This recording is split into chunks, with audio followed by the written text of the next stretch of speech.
प्यारे बच्चों, ਅਸੀਂ तीसरी जमात ਦੀ इंग्लिश ਦੀ ਟੈਕਸਟ ਬੁੱਕ ਦੇ ਵਿੱਚੋਂ ਲੈਸਨ ਨੰਬਰ 2 ਕਰ ਰਹੇ ਹਾਂ, ਜਿਸ ਦਾ ਨਾਮ ਹੈ ਏ ਵਿਜ਼ਿਟ ਟੂ ਏ ਪਾਰਕ ਦੀ ਇੱਕ ਯਾਤਰਾ। ਅਸੀਂ ਇਸ ਪਾਠ ਨੂੰ ਪੜ੍ਹ ਲਿਆ ਹੈ ਅਤੇ ਇਸ ਦੀ ਐਕਸਰਸਾਈਜ਼ ਦੇ ਵਿੱਚੋਂ ਪੰਨਾ ਨੰਬਰ 15 ਤੱਕ ਦੇ ਕੁਐਸਚਨ ਆਨਸਰ ਕਰ ਲਏ ਹਨ। ਆਓ ਹੁਣ ਅਗਲੇ ਪੰਨੇ ਦੇ ਉੱਪਰ ਦੇਖਦੇ ਹਾਂ ਕਿਹੜੇ-ਕਿਹੜੇ ਕੁਐਸਚਨ ਆਨਸਰ ਹਨ।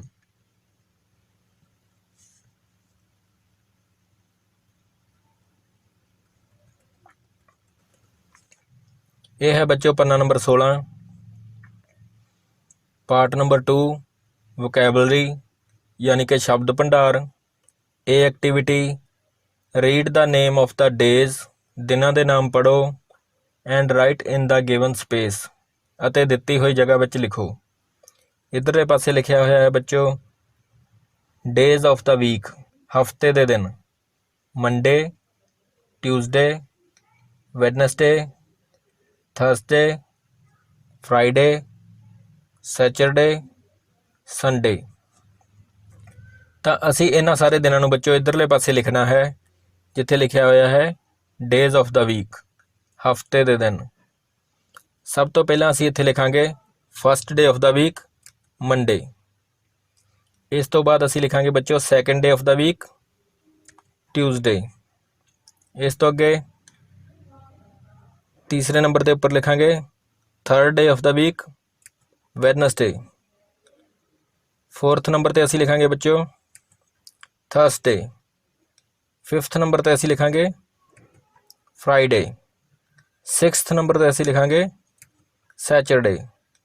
तो सैवंथ नंबर पर असी लिखांगे संडे। तो इस तरह बच्चों असी इन्हां हफ्ते के दिनों नूं इधरले पासे लिखांगे। आओ हुण अगे चलते हाँ।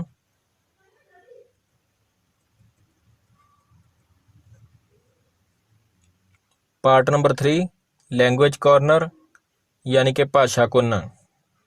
ए activity make a list of nouns, नावां दी एक सूची बनाओ फ्रॉम द टैक्सट, पाठ दे विचों एंड रीड अलाउड, अते उच्ची पढ़ो।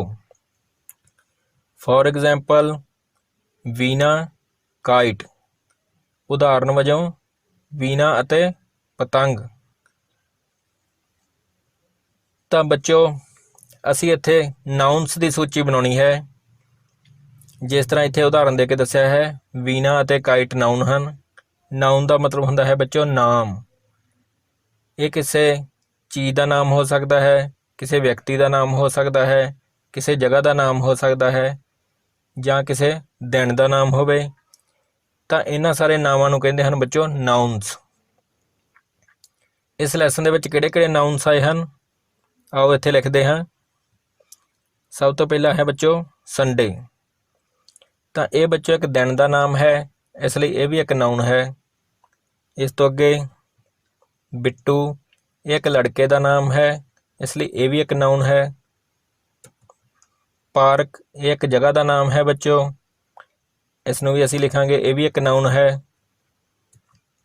इस तो अगे प्रीत ये भी एक लड़के का नाम है, इसनूं भी असी इत्थे लिखांगे। इस तो अगे बाईसिकल ये भी एक चीज़ का नाम है बच्चों, इसलिए ये भी एक नाउन है। इस तो अगे विक्की ये भी एक लड़के का नाम है। इस तो अगे वीना, इस तो बाद सुमित, इस तो अगे कोमल। तो ये सारे बच्चों के नाम हैं, इसलिए ये भी नाउन हैं। तो अखीर में असी एक होर नाउन लिखांगे बच्चों ट्री। ये भी एक चीज़ का नाम है, इसलिए ये भी एक नाउन है। तो आओ इस तो अगे हुण देखते हैं।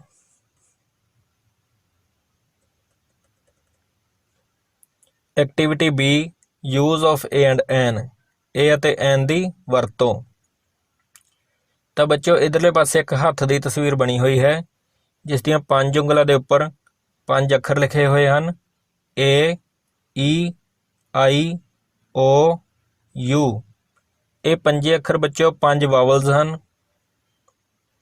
इंग्लिश का कोई भी वर्ड यानी अंग्रेजी का कोई भी शब्द जेकर इन्हां विचों किसी भी अखर दे नाल शुरू हुंदा होवे तां उस दे अगे लगदा है एन। ਇਸੇ ਤਰ੍ਹਾਂ ਹੀ ਇਧਰਲੇ ਪਾਸੇ ਬੱਚਿਓ ਇੱਕ ਫੁੱਲ ਦੀ ਤਸਵੀਰ ਬਣੀ ਹੋਈ ਹੈ। ਇਸ ਦੀਆਂ ਪੱਤੀਆਂ ਦੇ ਉੱਪਰ ABC ਦੇ ਬਾਕੀ ਸਾਰੇ ਅੱਖਰ ਲਿਖੇ ਹੋਏ ਹਨ, ਇਹਨਾਂ 5 ਅੱਖਰਾਂ ਨੂੰ ਛੱਡ ਕੇ। ਯਾਨੀ ABC ਦੇ ਬਾਕੀ ਸਾਰੇ ਅੱਖਰ 5 ਵਾਵਲਸ ਨੂੰ ਛੱਡ ਕੇ ਜਿਹੜੇ ਇੱਥੇ ਲਿਖੇ ਹੋਏ ਹਨ, ਇਹਨਾਂ ਨੂੰ ਕਹਿੰਦੇ ਹਨ ਕੌਨਸੋਨੈਂਟਸ। ਅੰਗਰੇਜ਼ੀ ਦਾ ਕੋਈ ਵੀ ਵਰਡ ਜੇਕਰ ਇਹਨਾਂ ਵਿੱਚੋਂ ਕਿਸੇ ਵੀ ਅੱਖਰ ਨਾਲ ਸ਼ੁਰੂ ਹੁੰਦਾ ਹੋਵੇ ਤਾਂ ਉਸ ਦੇ ਅੱਗੇ ਲੱਗਦਾ ਹੈ A।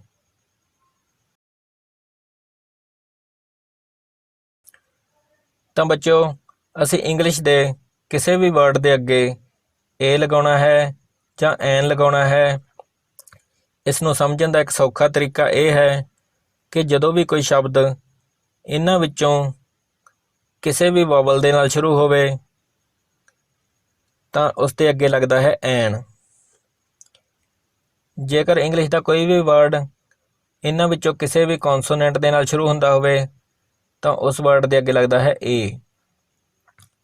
ਇਸ ਤੋਂ ਬਿਨਾਂ ਬੱਚਿਓ ਇੱਕ ਹੋਰ ਰੂਲ ਹੈ ਜਿਸ ਦੇ ਵਿੱਚ ਅਸੀਂ ਦੇਖਣਾ ਹੁੰਦਾ ਹੈ ਕਿ ਕਿਸੇ ਵੀ ਸ਼ਬਦ ਦੇ ਵਿੱਚੋਂ ਪਹਿਲੀ ਆਵਾਜ਼ ਕਿਹੜੀ ਆਉਂਦੀ ਹੈ। ਜੇਕਰ ਉਸ ਦੀ ਪਹਿਲੀ ਆਵਾਜ਼ ਵੋਵਲ ਵਾਲੀ ਆਉਂਦੀ ਹੈ ਤਾਂ ਅਸੀਂ ਉੱਥੇ ਲਗਾਉਂਦੇ ਹਾਂ ਐਨ। ਜੇਕਰ ਉਸ ਸ਼ਬਦ ਦੇ ਵਿੱਚੋਂ ਪਹਿਲੀ ਆਵਾਜ਼ ਕੌਨਸੋਨੈਂਟ ਵਾਲੀ ਆਉਂਦੀ ਹੈ ਤਾਂ ਉੱਥੇ ਅਸੀਂ ਲਗਾਉਂਦੇ ਹਾਂ A। ਆਓ ਹੁਣ ਇੱਕ ਵਾਰੀ ਇਹਨਾਂ ਦੀਆਂ ਆਵਾਜ਼ਾਂ ਨੂੰ ਸਮਝਦੇ ਹਾਂ, ਜਿਹੜੀਆਂ ਕਿ ਅਸੀਂ ਪਿਛਲੀ ਜਮਾਤ ਵਿੱਚ ਵੀ ਸਮਝੀਆਂ ਸਨ ਕਿ ABC ਦੇ ਇਹ ਅੱਖਰ ਕਿਹੜੀਆਂ-ਕਿਹੜੀਆਂ ਆਵਾਜ਼ਾਂ ਦਿੰਦੇ ਹਨ। ਆਓ ਇੱਕ ਵਾਰੀ ਇਹਨਾਂ ਦੀ ਦੁਹਰਾਈ ਕਰਦੇ ਹਾਂ। ਸਭ ਤੋਂ ਪਹਿਲਾਂ ਅਸੀਂ ਦੇਖਦੇ ਹਾਂ ਕਿ ਵਾਵਲਸ ਦੇ ਵਿੱਚੋਂ ਕਿਹੜੀਆਂ ਆਵਾਜ਼ਾਂ ਆਉਂਦੀਆਂ ਹਨ। ਤਾਂ ਬੱਚੋ A ਦੇ ਵਿੱਚੋਂ ਆਵਾਜ਼ ਆਉਂਦੀ ਹੈ ਆ ਐ। E ਦੇ ਵਿੱਚੋਂ ਆਵਾਜ਼ ਆਉਂਦੀ ਹੈ ਈ ਐ। I ਦੇ ਵਿੱਚੋਂ ਆਵਾਜ਼ ਆਉਂਦੀ ਹੈ ਆਈ ਈ। O ਦੇ ਵਿੱਚੋਂ ਆਵਾਜ਼ ਆਉਂਦੀ ਹੈ ਓ ਆ। U ਦੇ ਵਿੱਚੋਂ ਆਵਾਜ਼ ਆਉਂਦੀ ਹੈ ਊ ਆ। ਤੇ ਇਸ ਤਰ੍ਹਾਂ ਬੱਚੋ ਇਧਰਲੇ ਪਾਸੇ ਜਿਹੜੇ ਕੌਨਸੋਨੈਂਟਸ ਹਨ ਇਹਨਾਂ ਦੀਆਂ ਵੀ ਆਵਾਜ਼ਾਂ ਹਨ, ਜਿਸ ਤਰ੍ਹਾਂ ਅਸੀਂ ਪਿਛਲੀ ਜਮਾਤ ਵਿੱਚ ਪੜ੍ਹਿਆ ਸੀ। B ਸੇਜ ਬ, C ਸੇਜ ਕ, D ਸੇਜ ਡ, F ਸੇਜ ਫ, G ਸੇਜ ਗ, H ਸੇਜ ਹ, J ਸੇਜ ਜ, K ਸੇਜ ਕ, L ਸੇਜ ਲ, M ਸੇਜ ਮ, N ਸੇਜ ਨ, P ਸੇਜ ਪ, Q ਸੇਜ ਕਵ, R ਸੇਜ ਰ, S ਸੇਜ ਸ, T ਸੇਜ ਟ, V ਸੇਜ ਵ, W ਸੇਜ ਵ, X ਸੇਜ ਕਸ, Y ਸੇਜ य, Z ਸੇਜ ਜ਼। ਤਾਂ ਆਓ ਬੱਚੋ ਹੁਣ ਉਦਾਹਰਨਾਂ ਦੇ ਨਾਲ ਸਮਝਦੇ ਹਾਂ ਕਿ ਕਿਸ ਵਰਡ ਦੇ ਅੱਗੇ ਅਸੀਂ A ਲਗਾਉਂਦੇ ਹਾਂ ਤੇ ਕਿਸ ਦੇ ਅੱਗੇ ਅਸੀਂ ਐਨ। ਇੱਥੇ ਲਿਖਿਆ ਹੈ ਨੋਟ ਫॉर ਦਾ ਟੀਚਰ, ਅਧਿਆਪਕ ਲਈ note. Use of A and N depends on the beginning sound of the word, not the actual letter. Words beginning with consonant sound take A as article, and the words beginning with the vowel sound take an as article. ਤਾਂ ਇਸ ਦਾ ਮਤਲਬ ਹੈ ਬੱਚਿਓ A ਅਤੇ ਐਨ ਦੀ ਵਰਤੋਂ ਕਰਨ ਵੇਲੇ ਅਸੀਂ ਇਹ ਦੇਖਣਾ ਹੈ ਕਿ ਕਿਸੇ ਵੀ ਸ਼ਬਦ ਦੇ ਪਹਿਲਾਂ ਵਾਵਲ ਦੀ ਆਵਾਜ਼ ਆਉਂਦੀ ਹੈ ਜਾਂ ਕੌਨਸੋਨੈਂਟ ਦੀ, ਨਾ ਕਿ ਅਸੀਂ ਪਹਿਲਾਂ ਲੱਗਿਆ ਹੋਇਆ ਅੱਖਰ ਦੇਖਾਂਗੇ। ਜੇਕਰ ਉੱਥੇ ਵਾਵਲ ਦੀ ਆਵਾਜ਼ ਆਉਂਦੀ ਹੈ ਤਾਂ ਅਸੀਂ ਐਨ ਲਗਾਉਣਾ ਹੈ। ਜੇਕਰ ਉੱਥੇ ਕੌਨਸੋਨੈਂਟ ਦੀ ਸਾਊਂਡ ਆਉਂਦੀ ਹੈ ਤਾਂ ਅਸੀਂ A ਲਗਾਉਣਾ ਹੈ। ਤਾਂ ਆਓ ਇਸ ਨੂੰ ਹੁਣ ਅਸੀਂ ਉਦਾਹਰਨਾਂ ਨਾਲ ਸਮਝਦੇ ਹਾਂ। ਤਾਂ ਬੱਚਿਓ ਸਭ ਤੋਂ ਪਹਿਲੀ ਉਦਾਹਰਨ ਹੈ ਬੁੱਕ। ਬੁੱਕ ਵਰਡ ਨੂੰ ਜਦੋਂ ਅਸੀਂ ਬੋਲਦੇ ਹਾਂ ਤਾਂ ਇਸ ਦਾ ਪਹਿਲਾ ਲੈਟਰ B ਆਪਣੀ ਆਵਾਜ਼ ਦਿੰਦਾ ਹੈ ਬ। ਇਹ ਇੱਕ ਕੌਨਸੋਨੈਂਟ ਦੀ ਸਾਊਂਡ ਹੈ, ਕੌਨਸੋਨੈਂਟ ਦੀ ਆਵਾਜ਼ ਹੈ, ਇਸ ਲਈ ਇਸ ਦੇ ਅੱਗੇ ਲੱਗਦਾ ਹੈ A, ਏ ਬੁੱਕ। ਇਸ ਤੋਂ ਅਗਲਾ ਵਰਡ ਹੈ ਬੱਚੋ ਟੇਬਲ। ਇਸ ਦਾ ਪਹਿਲਾ ਅੱਖਰ ਹੈ T। ਤਾਂ ਇਸ ਟੇਬਲ ਸ਼ਬਦ ਨੂੰ ਜਦੋਂ ਅਸੀਂ ਬੋਲਦੇ ਹਾਂ ਇੱਥੇ ਪਹਿਲੀ ਆਵਾਜ਼ ਆਉਂਦੀ ਹੈ ਟ। ਇਹ ਇੱਕ ਕੌਨਸੋਨੈਂਟ ਦੀ ਆਵਾਜ਼ ਹੈ, ਇਸ ਲਈ ਅਸੀਂ ਇਸ ਦੇ ਅੱਗੇ ਲਾਉਂਦੇ ਹਾਂ A, ਏ ਟੇਬਲ। ਇਸ ਤੋਂ ਅਗਲਾ ਵਰਡ ਹੈ ਬੱਚਿਓ ਯੂਨੀਫਾਰਮ। ਯੂਨੀਫਾਰਮ ਜਦੋਂ ਅਸੀਂ ਬੋਲਦੇ ਹਾਂ ਤਾਂ ਸਭ ਤੋਂ ਪਹਿਲੀ ਆਵਾਜ਼ ਆਉਂਦੀ ਹੈ U। ਯੂ ਜਾਂ य ਇਹ ਕੌਨਸੋਨੈਂਟ ਦੀ ਆਵਾਜ਼ ਹੈ ਬੱਚੋ, ਇਸ ਲਈ ਇੱਥੇ ਅਸੀਂ ਲਾਵਾਂਗੇ ए यूनिफॉर्म। ਇਸ ਤੋਂ ਅਗਲਾ ਵਰਡ ਹੈ ਬੱਚੋ ऑरेंज। ऑरेंज ਬੋਲਣ ਲੱਗਿਆ ਪਹਿਲੀ ਆਵਾਜ਼ ਆਉਂਦੀ ਹੈ ਔ। ਇਹ ਇੱਕ ਵੋਵਲ ਦੀ ਆਵਾਜ਼ ਹੈ, ਇਸ ਲਈ ਇੱਥੇ ਲੱਗਦਾ ਹੈ ਐਨ ऑरेंज। ਇਸ ਤੋਂ ਅਗਲਾ ਵਰਡ ਹੈ ਅੰਬਰੇਲਾ। ਅੰਬਰੇਲਾ ਬੋਲਣ ਲੱਗਿਆ ਪਹਿਲੀ ਆਵਾਜ਼ ਆਉਂਦੀ ਹੈ ਅ। ਇਹ ਇੱਕ ਵੋਵਲ ਦੀ ਆਵਾਜ਼ ਹੈ, ਇਸ ਕਰਕੇ ਅਸੀਂ ਇਸ ਦੇ ਅੱਗੇ ਲਗਾਵਾਂਗੇ ਐਨ ਅੰਬਰੇਲਾ। ਇਸ ਤੋਂ ਅਗਲਾ ਵਰਡ ਹੈ ਬੱਚੋ ਆਵਰ। ਇੱਥੇ ਐਚ ਸਾਇਲੈਂਟ ਹੈ, ਜੇਕਰ ਐਚ ਦੀ ਆਵਾਜ਼ ਹੁੰਦੀ ਤਾਂ ਅਸੀਂ ਬੋਲਣਾ ਸੀ ਇਸ ਨੂੰ ਹਾਵਰ, ਪਰ ਐਚ ਸਾਇਲੈਂਟ ਹੈ ਇਸ ਲਈ ਅਸੀਂ ਇਸ ਨੂੰ ਬੋਲਦੇ ਹਾਂ ਆਵਰ। ਤਾਂ ਇਸ ਦੀ ਪਹਿਲੀ ਆਵਾਜ਼ ਹੈ ਆ। ਇਹ ਇੱਕ ਵਾਵਲ ਦੀ ਆਵਾਜ਼ ਹੈ, ਇਸ ਲਈ ਇੱਥੇ ਅਸੀਂ ਲਗਾਵਾਂਗੇ ਐਨ ਆਵਰ। ਆਓ ਹੁਣ ਅੱਗੇ ਚੱਲਦੇ ਹਾਂ।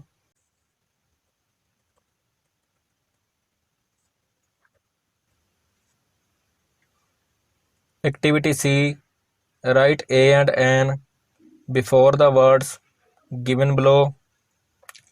ਹੇਠਾਂ ਦਿੱਤੇ ਸ਼ਬਦਾਂ ਦੇ ਅੱਗੇ A ਜਾਂ N ਲਗਾਓ। ਤਾਂ ਬੱਚਿਓ ਇਹਨਾਂ ਵਿੱਚੋਂ ਕਿਹੜੇ ਸ਼ਬਦਾਂ ਦੇ ਅੱਗੇ A ਲਾਉਣਾ ਹੈ ਤੇ ਕਿਹੜੇ ਸ਼ਬਦਾਂ ਦੇ ਅੱਗੇ N, ਇਹ ਦੇਖਣ ਲਈ ਅਸੀਂ ਹਰੇਕ ਸ਼ਬਦ ਦੀ ਪਹਿਲੀ ਆਵਾਜ਼ ਦੇਖਾਂਗੇ ਕਿ ਉਹ ਵਾਵਲ ਦੀ ਆਉਂਦੀ ਹੈ ਜਾਂ ਕੌਨਸੋਨੈਂਟ ਦੀ। ਤਾਂ ਸਭ ਤੋਂ ਪਹਿਲਾ ਵਰਡ ਹੈ ਬੱਚੋ ਬਾਲ। ਬਾਲ ਬੋਲਣ ਲੱਗਿਆ ਪਹਿਲੀ ਸਾਊਂਡ ਆਉਂਦੀ ਹੈ ਬ। ਇਹ ਇੱਕ ਕੌਨਸੋਨੈਂਟ ਸਾਊਂਡ ਹੈ, ਇਸ ਲਈ ਇੱਥੇ ਅਸੀਂ ਲਾਵਾਂਗੇ ਇਹ ਬਾਲ। ਇਸ ਤੋਂ ਅਗਲਾ ਵਰਡ ਹੈ ਈਗਲ। ਈਗਲ ਬੋਲਣ ਲੱਗਿਆ ਪਹਿਲੀ ਆਵਾਜ਼ ਆਉਂਦੀ ਹੈ ਈ। ਇਹ ਇੱਕ ਵਾਵਲ ਦੀ ਸਾਊਂਡ ਹੈ, ਇਸ ਲਈ ਅਸੀਂ ਇੱਥੇ ਲਾਵਾਂਗੇ ਐਨ ਈਗਲ। ਇਸ ਤੋਂ ਅਗਲਾ ਵਰਡ ਹੈ ਅਨੀਅਨ। ਅਨੀਅਨ ਬੋਲਣ ਲੱਗਿਆ ਪਹਿਲੀ ਸਾਊਂਡ ਆਉਂਦੀ ਹੈ ਅ। ਇਹ ਇੱਕ ਵਾਵਲ ਦੀ ਸਾਊਂਡ ਹੈ, ਇਸ ਲਈ ਅਸੀਂ ਇੱਥੇ ਲਾਵਾਂਗੇ ਐਨ ਅਨੀਅਨ। ਇਸ ਤੋਂ ਅਗਲਾ ਵਰਡ ਹੈ ਬੱਚੋ ਆਊਲ। ਆਊਲ ਬੋਲਣ ਲੱਗਿਆ ਪਹਿਲੀ ਸਾਊਂਡ ਆਉਂਦੀ ਹੈ ਆ।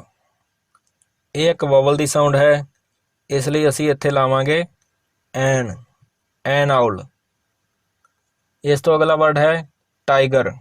ਟਾਈਗਰ ਬੋਲਣ ਲੱਗਿਆ ਪਹਿਲੀ ਆਵਾਜ਼ ਆਉਂਦੀ ਹੈ ਟ।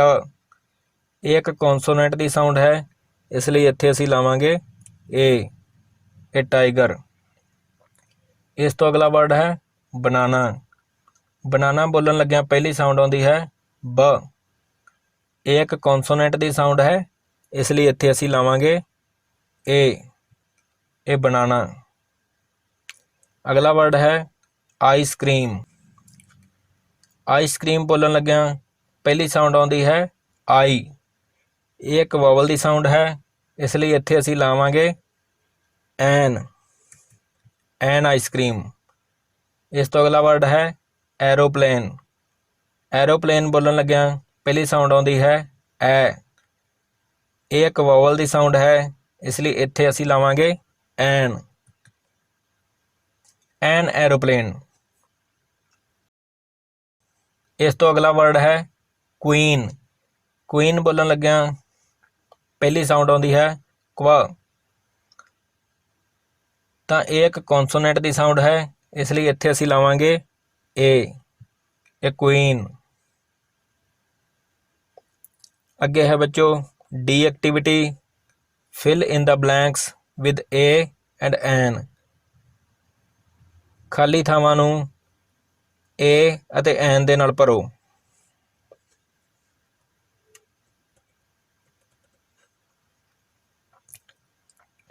ਸਭ ਤੋਂ ਪਹਿਲੀ ਖਾਲੀ ਥਾਂ ਹੈ this is dash fruit shop. ਤਾਂ ਫਰੂਟ ਸ਼ਬਦ ਬੋਲਣ ਲੱਗਿਆ ਸਭ ਤੋਂ ਪਹਿਲੀ ਸਾਊਂਡ ਆਉਂਦੀ ਹੈ ਫ। ਇਹ ਇੱਕ ਕੌਨਸੋਨੈਂਟ ਦੀ ਸਾਊਂਡ ਹੈ, ਇਸ ਲਈ ਇੱਥੇ ਅਸੀਂ ਲਾਵਾਂਗੇ ਇਹ ਫਰੂਟ ਸ਼ੌਪ। ਅਗਲੀ ਖਾਲੀ ਥਾਂ ਦੇ ਵਿੱਚ we can ride dash elephant. ਤਾਂ ਐਲੀਫੈਂਟ ਵਰਡ ਬੋਲਣ ਲੱਗਿਆ ਸਭ ਤੋਂ ਪਹਿਲੀ ਸਾਊਂਡ ਆਉਂਦੀ ਹੈ ਐ। ਇਹ ਇੱਕ ਵਾਵਲ ਦੀ ਸਾਊਂਡ ਹੈ, ਇਸ ਲਈ ਅਸੀਂ ਇੱਥੇ ਲਾਵਾਂਗੇ ਐਨ। ਇਸ ਤੋਂ ਅੱਗੇ ਬੱਚਿਓ there is dash ink pot. ਤਾਂ ਇੰਕ ਬੋਲਣ ਲੱਗਿਆ ਪਹਿਲੀ ਸਾਊਂਡ ਆਉਂਦੀ ਹੈ ਈ। ਇਹ ਇੱਕ ਵਾਵਲ ਦੀ ਸਾਊਂਡ ਹੈ, ਇਸ ਲਈ ਅਸੀਂ ਇੱਥੇ ਲਾਵਾਂਗੇ ਐਨ ਇੰਕ ਪॉट। ਅਗਲੀ ਖਾਲੀ ਥਾਂ ਹੈ I have dash pencil and dash eraser. ਤਾਂ ਪੈਨਸਿਲ ਬੋਲਣ ਲੱਗਿਆ ਪਹਿਲੀ ਸਾਊਂਡ ਆਉਂਦੀ ਹੈ ਪ। ਇਹ ਇੱਕ ਕੌਨਸੋਨੈਂਟ ਦੀ ਸਾਊਂਡ ਹੈ, ਇਸ ਲਈ ਇੱਥੇ ਅਸੀਂ ਲਾਵਾਂਗੇ ਇਹ ਪੈਨਸਿਲ। ਇਰੇਜ਼ਰ ਬੋਲਣ ਲੱਗਿਆ ਪਹਿਲੀ ਸਾਊਂਡ ਆਉਂਦੀ ਹੈ ਈ। ਇਹ ਇੱਕ ਵਾਵਲ ਦੀ ਸਾਊਂਡ ਹੈ, ਇਸ ਲਈ ਅਸੀਂ ਇੱਥੇ ਲਾਵਾਂਗੇ ਐਨ ਇਰੇਜ਼ਰ। ਸਭ ਤੋਂ ਅਖੀਰਲੀ ਖਾਲੀ ਥਾਂ ਹੈ this is dash computer. Computer ਸ਼ਬਦ ਬੋਲਣ ਲੱਗਿਆ ਪਹਿਲੀ ਸਾਊਂਡ ਆਉਂਦੀ ਹੈ ਕ। ਤਾਂ ਇਹ ਇੱਕ ਕੌਨਸੋਨੈਂਟ ਹੈ, ਇਸ ਲਈ ਇੱਥੇ ਅਸੀਂ ਲਾਵਾਂਗੇ ਇਹ ਕੰਪਿਊਟਰ। ਅੱਗੇ ਚੱਲਦੇ ਹਾਂ ਬੱਚੋ। Activity E use of is am are ਦੀ ਵਰਤੋਂ। ਤਾਂ ਆਓ ਬੱਚੋ ਇਸ ਦੀ ਵਰਤੋਂ ਨੂੰ ਸਮਝਦੇ ਹਾਂ। ਇਸ ਦੀ ਵਰਤੋਂ ਹੁੰਦੀ ਹੈ ਹੀ ਨਾਲ, ਸ਼ੀ ਨਾਲ, ਇਟ ਨਾਲ ਅਤੇ ਸਿੰਗੂਲਰ ਨਾਊਨ ਦੇ ਨਾਲ, ਯਾਨੀ ਇੱਕ ਵਿਅਕਤੀ ਦੇ ਨਾਲ ਜਾਂ ਕਿਸੇ ਇੱਕ ਚੀਜ਼ ਦੇ ਨਾਲ। ਇਸ ਨੂੰ ਇੱਕ ਉਦਾਹਰਨ ਦੇ ਨਾਲ ਸਮਝਦੇ ਹਾਂ। ਹੀ ਇਜ਼ ਵਾਕਿੰਗ, ਉਹ ਤੁਰ ਰਿਹਾ ਹੈ। ਸ਼ੀ ਇਜ਼ ਵਾਕਿੰਗ, ਉਹ ਤੁਰ ਰਹੀ ਹੈ। ਇਟ ਇਜ਼ ਵਾਕਿੰਗ, ਇਹ ਤੁਰ ਰਿਹਾ ਹੈ। ਇੱਥੇ ਇਟ ਦੀ ਅਸੀਂ ਵਰਤੋਂ ਕਿਸੇ ਪੰਛੀ ਲਈ ਜਾਂ ਕਿਸੇ ਜਾਨਵਰ ਲਈ ਵਰਤੀ ਹੈ। ਇਟ ਇਜ਼ ਵਾਕਿੰਗ, ਇਹ ਤੁਰ ਰਿਹਾ ਹੈ। ਮੋਹਨ ਇਜ਼ ਵਾਕਿੰਗ, ਮੋਹਨ ਤੁਰ ਰਿਹਾ ਹੈ। ਇਸੇ ਤਰ੍ਹਾਂ ਬੱਚਿਓ ਐਮ ਦੀ ਵਰਤੋਂ ਹੁੰਦੀ ਹੈ ਹਮੇਸ਼ਾ ਆਈ ਦੇ ਨਾਲ। ਆਈ ਐਮ ਵਾਕਿੰਗ, ਮੈਂ ਤੁਰ ਰਿਹਾ ਹਾਂ। ਇਸ ਤੋਂ ਅੱਗੇ ਹੈ ਬੱਚਿਓ ਆਰ ਦੀ ਵਰਤੋਂ ਹਮੇਸ਼ਾ ਹੁੰਦੀ ਹੈ ਵੀ ਨਾਲ, ਯੂ ਨਾਲ, ਦੇ ਨਾਲ ਅਤੇ ਪਲੂਰਲ ਨਾਊਨ ਦੇ ਨਾਲ, ਯਾਨੀ ਦੋ ਜਾਂ ਦੋ ਤੋਂ ਵੱਧ ਕੋਈ ਵਿਅਕਤੀ ਹੋਣ ਜਾਂ ਕੋਈ ਚੀਜ਼ਾਂ ਹੋਣ, ਉਹਨਾਂ ਦੇ ਨਾਲ ਲੱਗਦਾ ਹੈ ਆਰ। ਜਿਸ ਤਰ੍ਹਾਂ ਉਦਾਹਰਨ ਵਜੋਂ ਵੀ ਆਰ ਵਾਕਿੰਗ, ਅਸੀਂ ਤੁਰ ਰਹੇ ਹਾਂ। ਯੂ ਆਰ ਵਾਕਿੰਗ, ਤੁਸੀਂ ਤੁਰ ਰਹੇ ਹੋ। ਦੇ ਆਰ ਵਾਕਿੰਗ, ਉਹ ਤੁਰ ਰਹੇ ਹਨ। Mohan and Sohan are walking, Mohan ਅਤੇ ਸੋਹਨ ਤੁਰ ਰਹੇ ਹਨ। ਆਓ ਇਸ ਨੂੰ ਅੱਗੇ ਹੋਰ ਸਮਝਦੇ ਹਾਂ।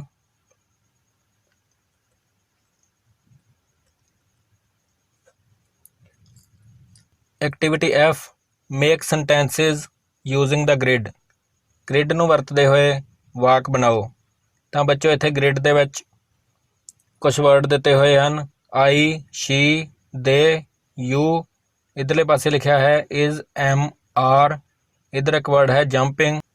ਤਾਂ ਅਸੀਂ ਇਹਨਾਂ ਨੂੰ ਮਿਲਾ ਕੇ ਇੱਕ ਇੱਕ ਵਾਕ ਬਣਾਵਾਂਗੇ। ਸਭ ਤੋਂ ਪਹਿਲਾ ਵਾਕ ਬਣੇਗਾ ਆਈ ਦੇ ਨਾਲ ਲੱਗਦਾ ਹੈ ਐਮ। ਆਈ ਐਮ ਜੰਪਿੰਗ, ਇੱਥੇ ਅਸੀਂ ਲਿਖਾਂਗੇ ਆਈ ਐਮ ਜੰਪਿੰਗ। ਅਗਲਾ ਵਾਕ ਬਣੇਗਾ ਬੱਚਿਓ ਸ਼ੀ ਦੇ ਨਾਲ ਲੱਗਦਾ ਹੈ ਇਜ਼। She is jumping. ਇਸ ਤੋਂ ਅਗਲਾ ਵਾਕ ਬਣੇਗਾ ਬੱਚਿਓ ਦੇ ਨਾਲ ਲੱਗਦਾ ਹੈ ਆਰ। They are jumping. ਤੇ ਅਖੀਰ ਦੇ ਵਿੱਚ ਹੈ ਯੂ ਦੇ ਨਾਲ ਹਮੇਸ਼ਾ ਲੱਗਦਾ ਹੈ R. You are jumping.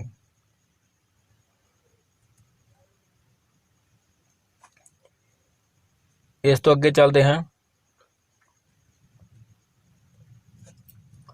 Activity ਜੀ ਮੇਕ ਸੈਂਟੈਂਸਿਸ, ਵਾਕ ਬਣਾਓ। ਇੱਧਰਲੇ ਪਾਸੇ ਹਨ ਕੁਝ ਵਰਡ ਲਿਖੇ ਹੋਏ। ਇੱਧਰਲੇ ਪਾਸੇ ਹੈ ਵਿਚਾਲੇ ਹੈ ਇਜ਼, ਐਮ, ਆਰ ਤੇ ਇੱਧਰ ਕੁਝ ਐਕਸ਼ਨ ਵਰਡ ਹਨ ਸਲੀਪਿੰਗ, ਕਲੈਪਿੰਗ, ਈਟਿੰਗ। ਅਸੀਂ ਇਹਨਾਂ ਨੂੰ ਵਰਤਦੇ ਹੋਏ ਇੱਕ ਇੱਕ ਵਾਕ ਬਣਾਵਾਂਗੇ। ਆਈ ਦੇ ਨਾਲ ਲੱਗਦਾ ਹੈ ਐਮ। I am. ਇਹਨਾਂ ਵਿੱਚੋਂ ਅਸੀਂ ਵਰਡ ਵਰਤਾਂਗੇ ਈਟਿੰਗ। I am eating. ਇਸ ਤੋਂ ਅਗਲਾ ਹੈ ਬੱਚਿਓ ਵਿਜੇ ਐਂਡ ਵਿਵੇਕ ਇਹ ਦੋ ਜਣੇ ਹਨ। ਦੋ ਜਣਿਆਂ ਦੇ ਨਾਲ ਹਮੇਸ਼ਾ ਲੱਗਦਾ ਹੈ are. Vijay and Vivek are, ਇਹਨਾਂ ਵਿੱਚੋਂ ਅਸੀਂ ਵਰਡ ਵਰਤਾਂਗੇ sleeping. Vijay and Vivek are sleeping.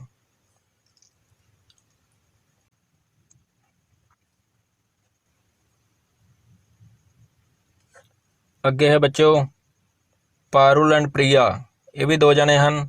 ਇਹਨਾਂ ਦੇ ਨਾਲ ਲੱਗੇਗਾ are. Parul and Priya are, ਇਹਨਾਂ ਦੇ ਵਿੱਚੋਂ ਅਸੀਂ ਇੱਕ ਵਰਡ ਵਰਤਾਂਗੇ clapping. Parul and Priya are clapping. ਇਸ ਤੋਂ ਅੱਗੇ ਹੈ ਬੱਚੋ ਸਿਮਰਨ। ਸਿਮਰਨ ਇੱਕ ਜਾਣਾ ਹੈ। ਇੱਕ ਜਾਣੇ ਦੇ ਨਾਲ ਸਿੰਗੂਲਰ ਨਾਊਨ ਦੇ ਨਾਲ ਲੱਗਦਾ ਹੈ ਇਜ਼। ਸਿਮਰਨ ਇਜ਼, ਇਹਨਾਂ ਵਿੱਚੋਂ ਅਸੀਂ ਇੱਕ ਵਰਡ ਵਰਤਾਂਗੇ ਈਟਿੰਗ। Simran is eating.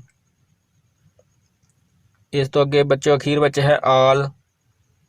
ਆਲ ਹੁੰਦਾ ਸਾਰੇ ਜਾਣੇ, ਅਤੇ ਬਹੁਤੇ ਜਾਣਿਆਂ ਦੇ ਨਾਲ ਹਮੇਸ਼ਾ ਲੱਗਦਾ ਹੈ ਆਰ। ਆਲ ਆਰ, ਇਹਨਾਂ ਦੇ ਵਿੱਚੋਂ ਅਸੀਂ ਇੱਕ ਵਰਡ ਵਰਤਾਂਗੇ ਕਲੈਪਿੰਗ। All are clapping. ਤਾਂ ਇਹ ਸਨ ਬੱਚੋ ਪੰਨਾ ਨੰਬਰ 19 ਤੱਕ ਦੀਆਂ ਐਕਟੀਵਿਟੀਜ਼। ਉਮੀਦ ਹੈ ਤੁਹਾਨੂੰ ਸਮਝ ਆ ਗਈਆਂ ਹੋਣਗੀਆਂ। ਤੁਸੀਂ ਇਹਨਾਂ ਨੂੰ ਕਾਪੀ ਉੱਤੇ ਲਿਖਦੇ ਹੋਏ ਇਹਨਾਂ ਦਾ ਅਭਿਆਸ ਕਰੋ। ਇਸ ਤੋਂ ਅਗਲੀਆਂ ਐਕਟੀਵਿਟੀਜ਼ ਅਸੀਂ ਅਗਲੀ ਵੀਡੀਓ ਦੇ ਵਿੱਚ ਕਰਾਂਗੇ। ਧੰਨਵਾਦ ਬੱਚਿਓ।